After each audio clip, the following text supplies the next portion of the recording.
Back with us from Boston, Mike Barnicle. Mike, what are the Boston police and other law enforcement agencies doing to make sure we don't have the second tragedy 2 years in a row in Boston? Well, Joe, there's an enormous security operation in effect here, has been in effect for about 24 hours, actually. But at 8 o'clock this morning, they will begin shutting down some major access roads into the Back Bay of Boston, in and around the finish line. It'll be pedestrians only for 2 or 3 streets to the right and to the left of Boylston Street, which is where the finish line is.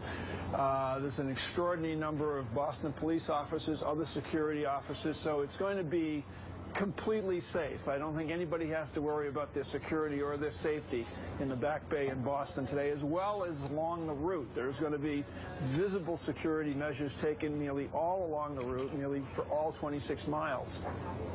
Mike, talk about the emotional side of this today. Everybody who knows anybody who's running the marathon, including you, members of your family, feels probably permanently touched by what happened.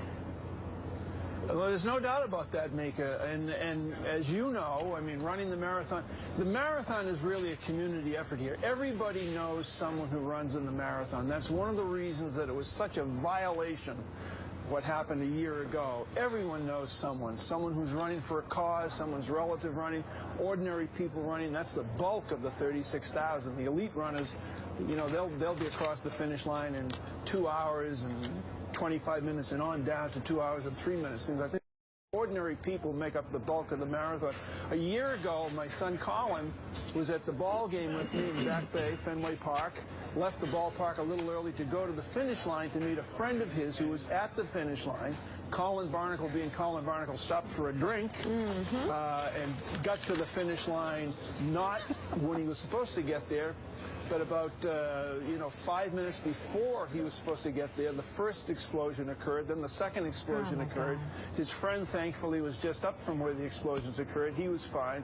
But there are so many memories and so many stories that are colliding here today, that that's part of the magic of the day. Mike, it seems to be that we take a lot of our cues from the families of those who lost loved ones, from those that were injured that day, examples like Heather Abbott and other people that we can name that have used this year to, almost like a phoenix from the ashes, come back. You know, Thomas, one of the more poignant aspects of the day will revolve around the memory of young Martin Richard, 8 years of age. Because again, it's a family day here. It's a holiday. School is out, so people bring their children to the marathon. They have for years, to watch the runners go by for hours, and it's a festive atmosphere, always has been. And that young boy, Martin Richard, 8 years of age, at the finish line, lost his life. His sister Jane, who is 8 this year, lost her leg. His mother lost the vision in one eye. His father lost his hearing in one ear. So that's just one of the thousands of very poignant memories that will fill up the day. And the Richard family from Dorchester, Massachusetts have given such dignity to the event, and throughout the year carried themselves with such dignity, all the while carrying the burden of the loss of a child, something that none of us, thankfully, can comprehend. Hey, Mike, it's Richard. The finish is just one of the places where people are going to congregate. What about the other 26 miles? And what about the entire city? How is it that Boston is trying to make an entire city secure? What are you seeing that you don't normally see today? Richard, you know, along the route, Chestnut Hill, Boston College, Wellesley College, but specifically the last 10 miles of the route, Heartbreak Hill up through Newton, down past Boston College, into the city of Boston.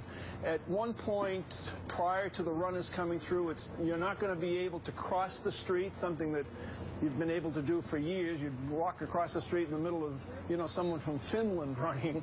But you can't do that today. You've got to pick one side of the street or the other to stay on, witness the runners coming through. There'll be an extremely high visibility of police officers throughout the route.